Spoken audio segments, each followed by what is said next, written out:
මගේ යාළුවනේ මේ මොහොත තුල සතුටින් ජීවත් වන්න.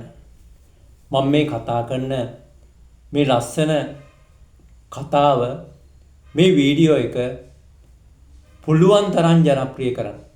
TikTok හරහා ඒ වගේම Facebook, WhatsApp, Imo, Thread මේ සමාජ මාධ්‍ය හරහා හැමෝම දැනුවත් කරන්න.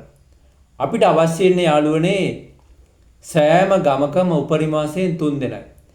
ඉතින් මේක දැලි පිහියෙන් කිරි කනවට වඩා භයානක දෙයක් බව මම හොඳ ආකාරව දන්නවා.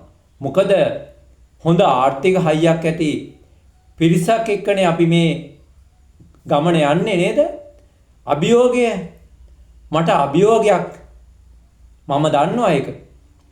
මොකද මේ රටේ මේ දක්වාම බිහි වෙලා තියෙන යාළුවනේ නායකයෝ නෙමෙයි පාලකයෝ. එතකොට ඔයාලා දන්නවද මේ ශක්තිය දැනෙනවා නොදැනෙනවා? දැනෙන්නේ කොහාටද? ස්නායු පද්ධතියට නේද? ස්නායු පද්ධතියක් තියනවාද? එතකොට ඔයාටත් ස්නායු පද්ධතියක් තියෙනවා. මේ හැමෝටම ස්නායු පද්ධතියක් තියෙනවා නේද? එතකොට අපි යාළුවනේ අපි පරමාදර්ශී පිරිසක් වෙන්න ඕන. එතකොට මේ පුණ්‍ය භූමිය අපි යලි ගොඩ නගන්න ඕන. අපි යලි ගොඩ නගලා අවසානයේ අපි මේ ලෝකේ මේ වගේ යුදගිනි තියෙන රටවල් වල ඉන්න ජනතාවට අපිට හොඳ ප්‍රබල පණිවිඩයක් දෙන්න පුළුවන්. අපි අපේ පුණ්‍ය භූමිය ගොඩ නැගුවා. අපේ රටේ ඉන්නේ පුදුම මිනිස්සු. ඒ මිනිස්සු අනිත් මිනිස්සුන්ට ආදර්ශයක්. අන්න එහෙම හිතන්න බැරිද? ඔයාට පුළුවන්. මම කරලා කියන්නේ මම අපේක්ෂකෙක්.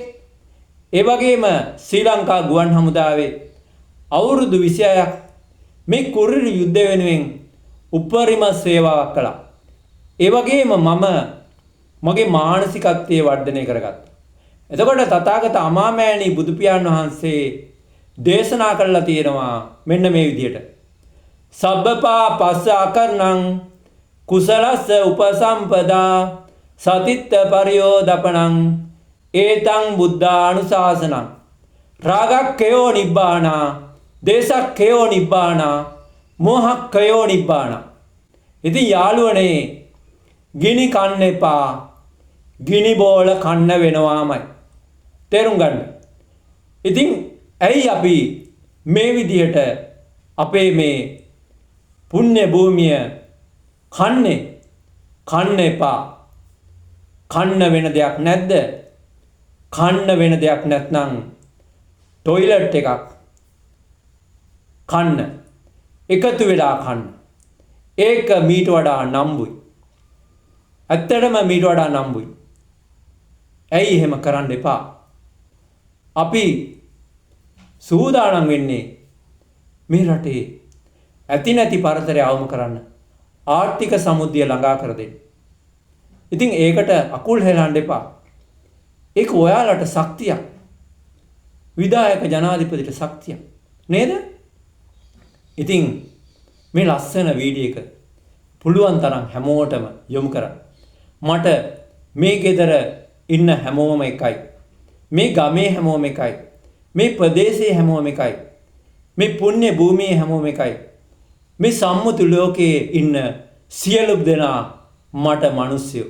මිනිස්යන්ගේ යුතුයකම මිනිස්යන්ට සේවය කිරීමයි. My dear parents, my dear sisters and brothers, my dear sons and daughters, my dear fathers and mothers, you all are very lucky because you recognize me. My dear, you know our great teacher, leader, so in the path. You have to understand and you have to follow by yourself. Life like a time bomb. Please help others. We want to rebuild this wonderful island. It should be fully developed and island end of 2030 definitely.